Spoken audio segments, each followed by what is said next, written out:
Bonjour à tous et bienvenue dans cette nouvelle vidéo. Aujourd'hui, on va parler de développement personnel vs le self-discipline. Donc en 3 étapes, on va voir ensemble la première étape, la source, la deuxième étape, la différence, la troisième étape, qu'est-ce que ça peut nous apporter. C'est parti, passons à la première étape.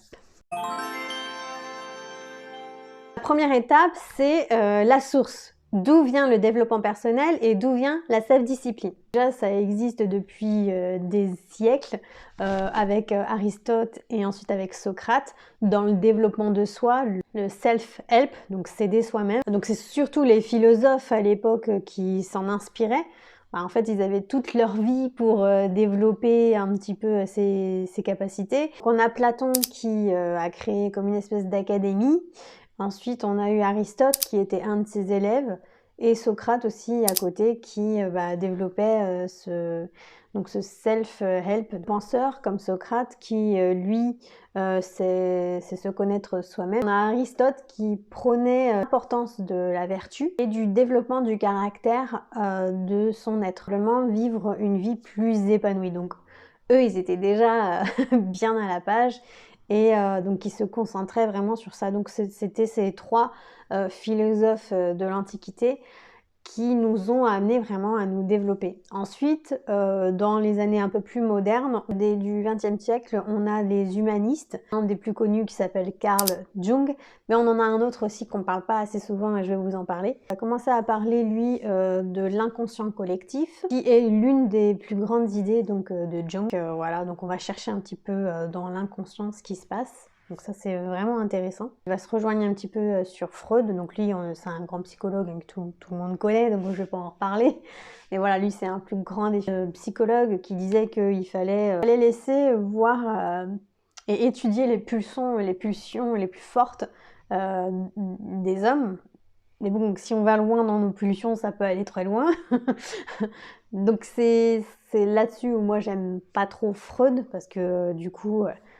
il n'y a pas vraiment de développement personnel. Là, on nous dit d'aller complètement au plus sombre de soi. Il y a aussi la religion et la spiritualité qui vient rejoindre aussi le développement personnel, parce que il y a aussi les croyances. Donc Jung, il considérait en fait la spiritualité comme un âge inconscient collectif. Et on a aussi la synchronicité, ce qui vient un petit peu en coïncidence un petit peu. Donc voilà, il y aurait une théorie sur les synchronicités. Donc en résumé, Jung, c'est vraiment celui qui a commencé à bien faire connaître le développement personnel.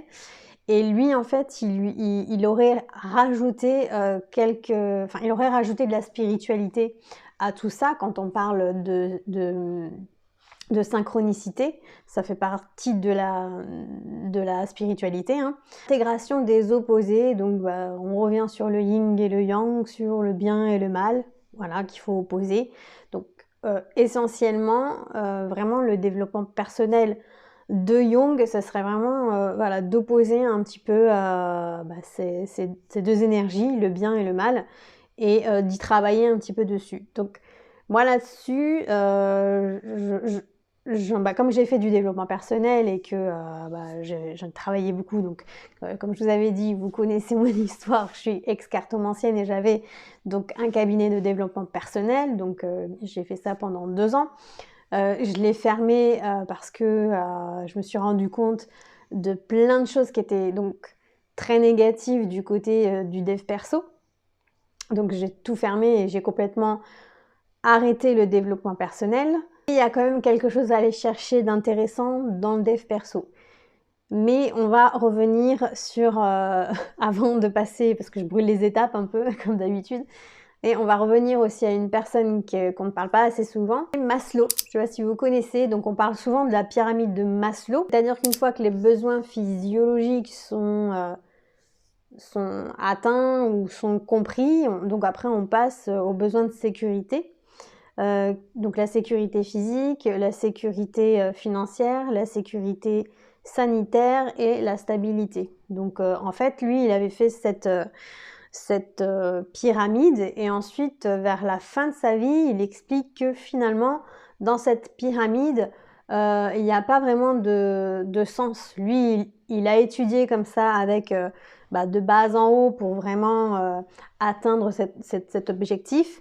Et finalement, il a remarqué que avec la vie qu'on mène, finalement, ces objectifs sont pas forcément atteignables dans ce sens-là. Il explique que finalement, il en fait plus comme un cercle plutôt qu'une pyramide. Donc on va parler justement de Maslow. Abraham Maslow est né en 1908 et il meurt en 1970. Un psychologue américain. Son influence, c'est toujours pareil, on est sur de la psychologie humaniste, aussi sur le domaine du développement personnel et aussi sur le management de sa vie en général. Lui, il est un petit peu à contre-courant de la psychologie de Freud. Freud, il est vraiment centré sur les pulsions et les conflits.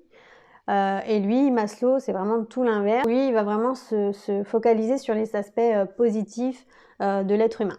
Donc Maslow, ça va être vraiment un des derniers psychologues qui parle vraiment du dev perso, un des plus connus finalement grâce à sa pyramide. Et en fait, ils se sont, si vous voulez, ils se sont un petit peu suivis à l'époque. Donc on a explosé dans le dev perso, donc maintenant ça fait bien 5 ans que ça n'arrête pas et que ça évolue. Et on a des grands youtubeurs et youtubeuses qui sont dedans, donc je pense forcément à Chloé Bloom, je pense aussi à Jean Laval. Moi c'est une personne que je suivais au moment vraiment du dev perso. Chloé Bloom, je l'ai jamais suivie réellement parce que j'aimais bien tout le marketing qui était autour. Je trouvais ça vraiment, en fait on voit vraiment que c'est travaillé et que ça fait voir forcément très très beau. Et du coup, c'est pour ça d'ailleurs qu'elle a été la plus connue dans le dev perso en France. Et moi, personnellement, j'ai jamais été attirée parce que je sentais quelque chose de pas très sincère et très justement travaillé. Et ça manquait de spontanéité, je trouvais. Donc, j'ai jamais vraiment suivi. Mais Jean Laval, oui, je l'ai suivi beaucoup parce que j'aimais sa personnalité, je sentais quelque chose de beaucoup plus sincère, plus spontané et ça me parlait vraiment plus ce qu'il disait. Et il y avait moins en fait tout ce marketing autour. Et du coup, moi j'aime les gens authentiques, j'aime les gens sincères, j'aime les gens francs. J'aime pas les gens qui se cachent derrière des personnages. Et pour moi, Chloé Bloom, c'est clairement ça. Elle se cache derrière un personnage qui n'est pas vraiment elle. Et d'ailleurs, aujourd'hui, à un moment donné, ça s'essouffle et à un moment donné, ça ne marche plus quand on n'est plus soi-même, quand on n'est pas soi-même, à un moment donné, ça se casse la gueule. Et vous regardez les vidéos de Chloé Bloom où on voit que c'est en train de s'essouffler, qu'elle n'arrive plus trop à trouver quelque chose de nouveau, il n'y a plus de nouveauté. Et elle est en train de partir sur le marketing digital, finalement, elle est en train de vouloir nous apprendre à créer une identité visuelle, donc tout ce qu'elle a appris en fait dans le marketing pour créer cette grande marque qui est elle-même. Donc ça, c'est vraiment le cas le plus connu en France où tout le monde s'est inspiré d'elle finalement. On l'aime ou on l'aime pas, c'est elle vraiment qui a lancé en fait, si vous voulez, ce genre de personnage et que maintenant il y en a de plus en plus sur les réseaux sociaux. Donc moi, je ne me considère pas du tout comme un personnage. Moi, je suis une vraie personne. Il n'y a pas de... Comment dire? J'essaie de travailler mes vidéos au mieux. J'essaye vraiment ensuite de développer aussi le marketing autour de cela. Mais l'identité visuelle que j'utilise, c'est vraiment ma personnalité et puis rien d'autre, il n'y a rien vraiment de rajouter, c'est moi. Et d'ailleurs, c'est bien pour ça que ça prend du temps et que du coup, on me voit pas beaucoup sur les réseaux, même malgré que ça fasse quand même des années que j'y suis, mais parce que moi, je reste moi-même, je reste naturelle, je reste spontanée et j'ai pas envie forcément de me forcer à faire des vidéos si je n'ai rien à dire. Voilà en gros. Mais ça, je vous l'avais déjà dit. La deuxième étape, c'est quelle est la différence entre le développement personnel et la self-discipline. Maintenant, à côté, d'où vient la self-discipline? Donc, vous allez me dire, c'est la même chose. Non, ça n'est pas la même chose. Parce que dans le développement personnel, il y a vraiment quelque chose d'aussi très spirituel. Mais on va plus aller chercher sa part d'ombre dans le dev perso. Et que tandis que dans la self-discipline, ça va se baser sur ce qu'on est déjà en fait, sur ce qu'on a déjà travaillé, sur qui on est finalement. Et en fait, c'est juste la self-discipline, se réguler soi-même. J'apprends, donc ça part de mon entièreté, ça part de qui je suis intérieurement. Je dois aussi me connaître, hein, c'est important, je dois aussi me connaître dans la self-discipline. Mais je vais pas en fait, je vais pas aller chercher comment dire, à me développer pour être une autre personne, pour être le moi supérieur, pour être mon moi de demain, etc., etc. Ça n'existe pas. Ça n'existe pas. La self-discipline, c'est je suis moi et en fait, je m'autodiscipline. C'est-à-dire que je m'observe, ça c'est sûr, il faut s'observer. Et puis je me rends compte que par exemple, je fume beaucoup trop. Si je suis quelqu'un qui fume, je fume beaucoup trop. Ben en fait, c'est à moi de me réguler et de comprendre pourquoi c'est mauvais de fumer et de devoir tout doucement en fait arrêter de fumer. Et tout ça mettre en place. Donc c'est vraiment s'auto-réguler. J'essaye de me comprendre et j'essaye, moi, à mon niveau, il n'y a pas de comparaison, il n'y a pas de je suis meilleure ou pas meilleure, il n'y a pas de je veux être demain meilleure que hier. Non, en fait, c'est juste qu'est-ce que dans ma vie, quelles sont les failles en fait que je trouve dans ma vie et je vais me pencher dessus et je vais regarder vraiment qu'est-ce qui n'a pas été. Et donc là, je vais regarder, travailler sur, voilà, sur une régulation. C'est pas une compétition en fait envers soi-même. L'autodiscipline, c'est on y va tranquille, on se met pas la pression, c'est je sais comme je suis. Et je vais y aller tout doucement à m'améliorer sur certains points que j'aimerais parce que voilà, je voudrais, voilà, j'ai des petits objectifs. C'est pas des gros objectifs qui font que je n'y arriverai jamais. Et c'est ça le problème du développement personnel, c'est qu'on essaye d'atteindre un idéal de nous-mêmes finalement qui n'existe pas parce qu'on est tous différents et que, ben, en fait, pourquoi il y a beaucoup de personnes, et vous allez le voir dans ma vidéo où je parle de crise d'angoisse d'ailleurs, c'est que pourquoi aujourd'hui on a beaucoup de personnes qui sont anxieux, qui font des crises d'angoisse, bah parce qu'ils ont étudié le développement personnel et que ça nous crée finalement des angoisses, cette nouvelle façon de se comporter, plutôt que de nous épanouir et d'être libre, bah non, en fait ça nous crée des angoisses. Et puis on va toujours se comparer aux autres et se dire bah tiens, elle a réussi, lui elle a réussi, moi j'y arrive pas. Et c'est ça en fait le mauvais du dev perso. Donc je vais pas cracher dessus parce que moi je l'ai étudié et puis j'ai beaucoup travaillé sur moi grâce au développement personnel, notamment sur mes parties d'ombre.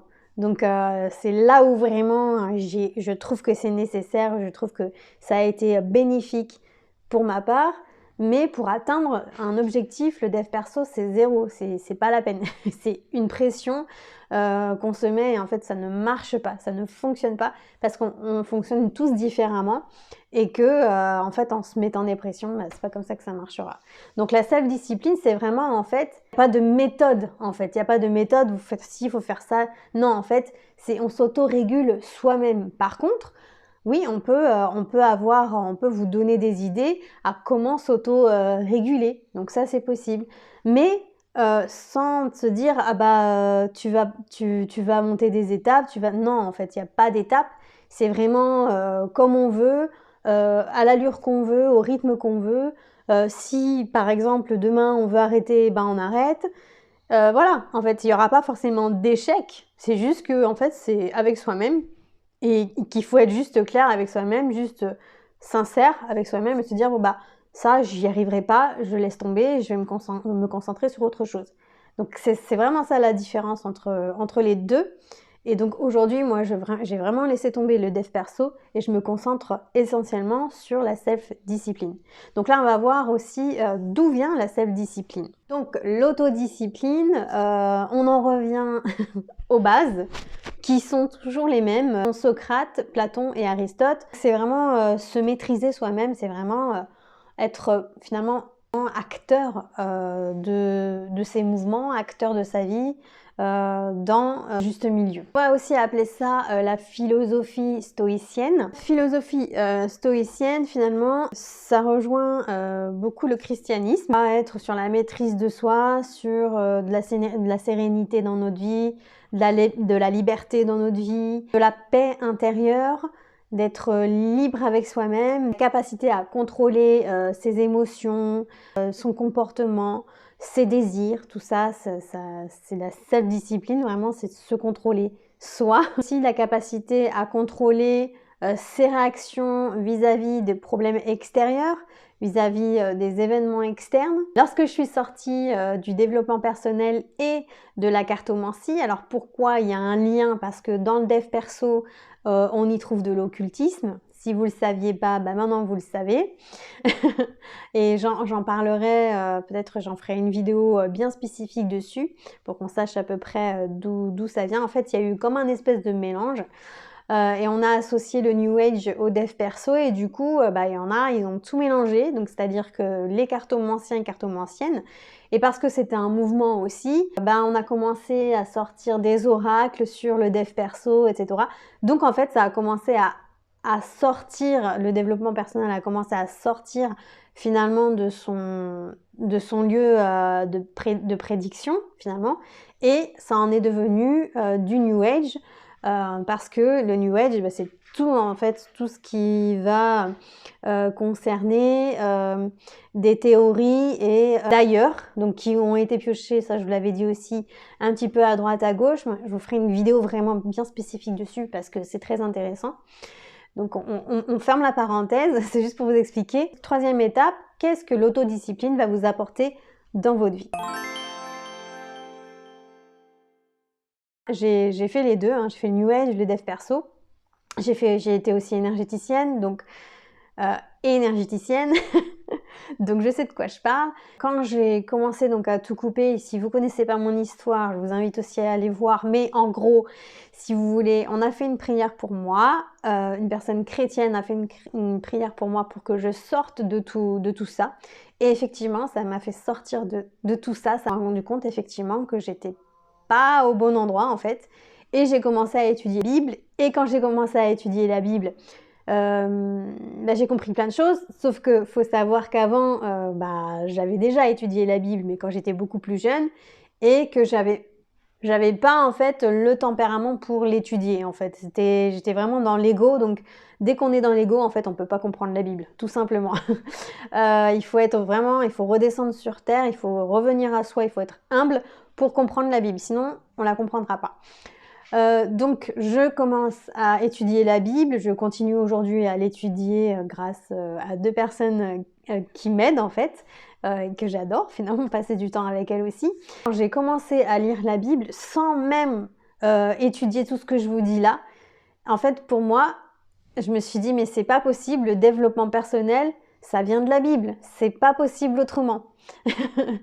Parce qu'il y avait tellement de choses qui étaient cohérentes et en fait je me suis rendu compte que non. Si vous voulez, on essaie de vous contrer, on essaie de vous opposer en fait à des croyances plus saines, si vous voulez.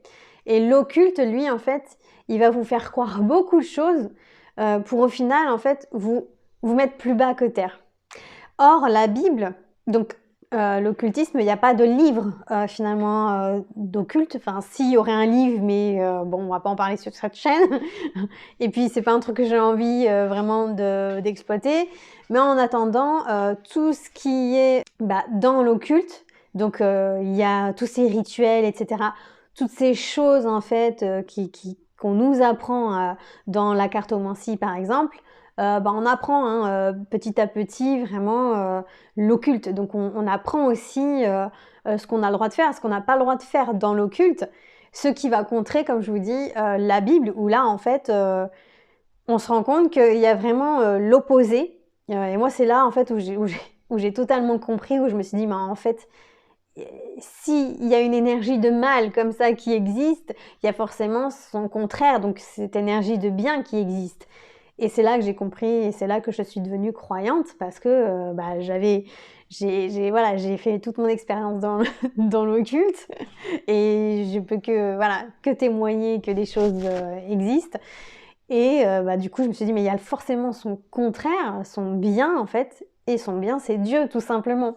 Donc ça reste mes croyances, mais c'est important finalement que je vous en parle parce que en fait, le développement personnel vient de ces croyances occultes, si vous voulez. Parce que quand vous regardez tous ces philosophes et psychologues, ils ne sont pas du tout croyants, ce sont des personnes le plus souvent athées ou agnostiques, et en fait ils vont chercher des réponses autres que la Bible, c'est-à-dire qu'ils ont quand même étudié la Bible, mais ça leur correspondait pas, c'était peut-être trop dur, etc.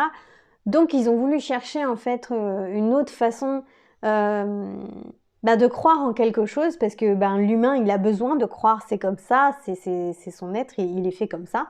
Vous allez me dire non, mais si vous croyez n'empêche à quelque chose, par exemple être athée, c'est aussi croire qu'il n'y a pas de Dieu, donc c'est aussi une croyance si vous voulez. Donc quand on va par là, oui, on croit tous à quelque chose qui existe ou qui n'existe pas, mais on croit à quelque chose. Et ces personnes-là, finalement, la plupart du temps sont athées ou agnostiques, et ils vont aller chercher d'autres croyances que Dieu, parce que Dieu, ça leur plaît pas. Donc ils vont aller chercher l'univers, ils vont aller chercher voilà, encore plein d'autres choses. On peut croire en tellement de choses, parce que aussi on va aller s'inspirer dans d'autres pays, dans d'autres croyances. Et donc voilà, et par exemple Maslow, lui, dans le dev perso, lui, il explique clairement qu'il est très spirituel, mais en fait, il croit pas en Dieu, il croit en l'univers. Voilà, donc c'est une croyance aussi, finalement, c'est une croyance. Mais quand on l'a étudié et qu'on l'a expérimenté, en tout cas pour ma part, et aussi pour d'autres personnes, on va revenir dessus, on a compris ce qu'on avait fait de mal à travers ça, et on a compris donc le bien et le mal à travers ces pratiques. Donc là, je me suis un petit peu égarée finalement du sujet, mais il est quand même important que vous sachiez que certains, je dis pas tout, mais beaucoup de dev perso vient de croyances agnostiques ou de croyances athées non bibliques en fait, qui ne vient pas de Dieu. Tandis que la self-discipline, elle est inspirée totalement finalement du christianisme, de la Bible, parce que quand vous étudiez la Bible, c'est tout simplement, franchement, de la self-discipline. Dieu nous invite à nous autodiscipliner. Dieu nous invite à être bon avec les autres. Dieu nous invite à être humble. Dieu nous invite à être amour. Dans la Bible, il n'y a rien de négatif. Dans la Bible, il n'y a rien de mal, en fait. Et quand on l'étudie vraiment, avec amour, avec humilité, vous verrez vraiment à quel point ça peut vous faire du bien dans votre vie. Donc je suis pas là vraiment pour vous inciter à être croyant, pas du tout. Mais par contre, peut-être éventuellement à lire un peu la Bible, et tout en restant humble, peut-être que vous comprendrez des choses, ou pas du tout, d'ailleurs, ou pas du tout. Mais en attendant, pour vous dire que la self-discipline, ça vient de ces philosophes stoïciens et aussi du christianisme, donc de la Bible. Voilà.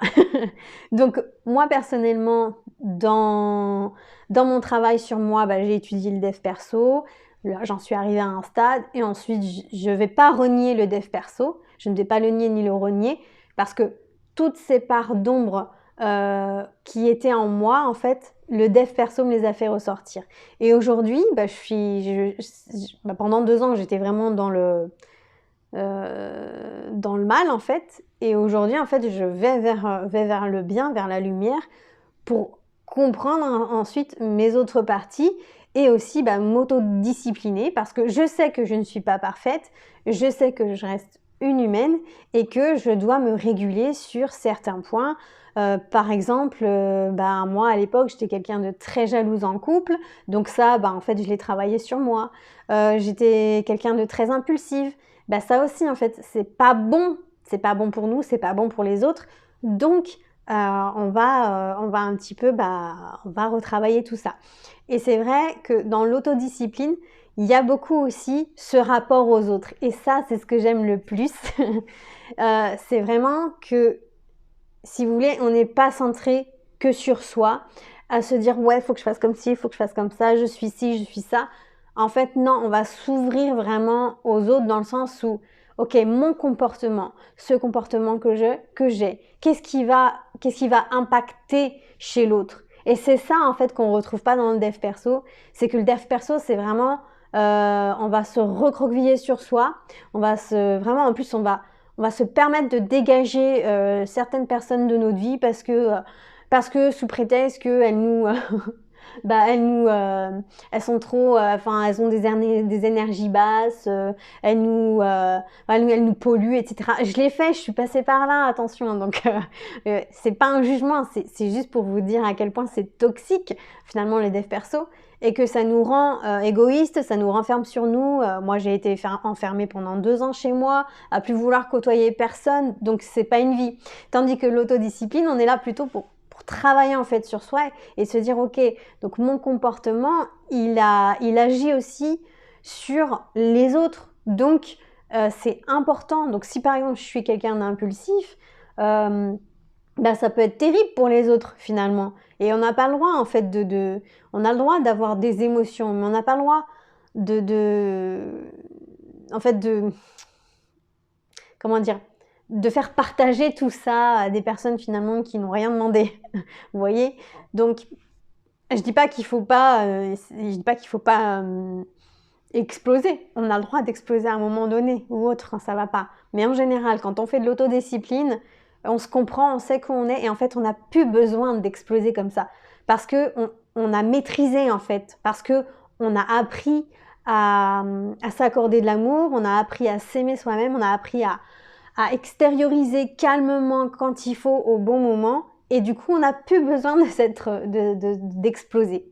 Donc voilà l'autodiscipline à quel point elle est différente et à quel point maintenant pour moi elle est importante, et du coup je l'utilise au quotidien.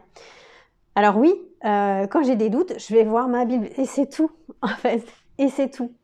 Et en fait, ça nous apprend aussi à nous connaître de plus en plus, qui on est intérieurement vraiment. Et du coup, parfois, vous allez me dire, oui, moi, j'ai pas envie de lire la Bible et tout. Ok, mais en tout cas, si vous suivez mes vidéos, vous allez voir que sans que moi, je vous lise certains versets de la Bible, je vais vous témoigner, en fait, je vais vous montrer comment on peut s'auto-discipliner. Et en fait, le but, c'est ça, ma chaîne, c'est le but, c'est ça. C'est de vous aider vraiment, vous, de votre côté, à vous autodiscipliner. Donc, en fait, ni moi, ni personne n'est là pour vous dire ce que vous devez faire, mais seul vous-même, vous allez pouvoir vous réguler tout seul. Mais forcément, il faut des personnes qui l'ont déjà vécu, qui l'ont déjà travaillé, et qui vont vous apporter cette aide finalement. Ça va vous permettre de vous réguler, ça va vous permettre d'être plus épanoui, ça va vous permettre d'être plus libre dans votre tête, dans votre corps, ça va vous permettre d'être plus vrai avec vous. Donc vraiment, vous allez avoir une connexion avec vous dans le sens où vous allez vivre votre vie à 100% parce que vous êtes vous-même en fait. Enfin, vous êtes libre d'être vous-même. Vous n'avez plus cette culpabilité de ne pas être vous-même. Si vous voulez, vous avez le droit. Dans l'autodiscipline, en fait, on a le droit d'être imparfait. Et c'est ça qui est bon. C'est juste qu'en fait, on doit en prendre conscience. On doit prendre conscience de nos failles, parce qu'on en a tous, parce que c'est comme ça, on en a tous. Personne n'est parfait sur cette terre. On a tous des failles, et en fait, on va comprendre nos failles, apprendre à essayer de les maîtriser, et ensuite de pas les travailler en bon, puisque ça sera toujours quelque chose de mauvais. On est on est fait de bien et de mal. L'humain est fait de bien et de mal. C'est juste que il faut juste un petit peu choisir son camp. Quel camp je veux choisir? Est-ce que je veux choisir le mal tout le temps? Est-ce que je veux choisir le bien tout le temps? Voilà, en fait, c'est ça un petit peu. À quelle chose j'ai envie d'appartenir? Est-ce que j'ai envie d'appartenir au bien ou est-ce que j'ai envie d'appartenir au mal? Un petit peu, c'est ça. Et du coup, ben, si on veut, voilà, si on veut être bien dans sa vie, donc pour moi c'est le bien, et ben en fait on va travailler tous ces côtés-là et on va travailler forcément ces côtés mauvais, les comprendre. On va pas vous demander de les arrêter, mais d'essayer de les contrôler, d'essayer de les valider aussi, de dire c'est vrai, je suis comme ça, voilà. Donc je vais essayer de faire des efforts pour m'améliorer sur ça. Voilà, c'est ça la différence. Pour un mieux-être pour soi, mais aussi pour un mieux-être pour les autres. Et c'est vraiment ça la différence, je me répète, mais c'est vraiment ça la différence entre les deux. C'est l'autodiscipline, il y a vraiment les autres qui sont pris en compte. Les autres sont importants dans nos vies. Parce que souvent, j'ai entendu dire « Ouais, on est seul, on meurt seul ». Non, je suis vraiment pas d'accord là-dessus, dans le sens où quand on est accueilli la plupart du temps, on a de la chance. On est accueilli par des sages-femmes, par un médecin qui sont là. Il y a la mère, il y a le père normalement qui sont là. Donc on n'est pas seul. Et pour la mort, je peux pas dire, mais selon mes croyances, il y a quelqu'un qui nous attend de l'autre côté. Et voilà, en fait, tout est une question de perception de la vie, des choses de la vie et de ses croyances, finalement, qui nous font du bien ou pas du bien. Donc du coup, dites-moi en commentaire quel team vous êtes. Est-ce que vous êtes team dev perso ou autodiscipline? Et si vous avez envie vraiment de faire comme moi, d'évoluer vers l'autodiscipline, je vous invite vraiment à vous abonner. Ça fait trop de vraiment, mais bon, il faut que vous le fassiez. Donc je vous invite à vous abonner à cette chaîne. Donc la prochaine vidéo, je vais vous parler de dev perso et je vais vous dire pourquoi en gros le dev perso c'est fini en 2025, on n'étudie plus ça, c'est mort, c'est die. Je vous expliquerai tout ça dans la prochaine vidéo. Donc abonnez-vous et lâchez un petit like si vous avez aimé et des petits commentaires. Voilà, j'ai besoin de connaître votre avis. Donc je vous embrasse très fort et je vous dis à bientôt. Gros bisous, ciao ciao.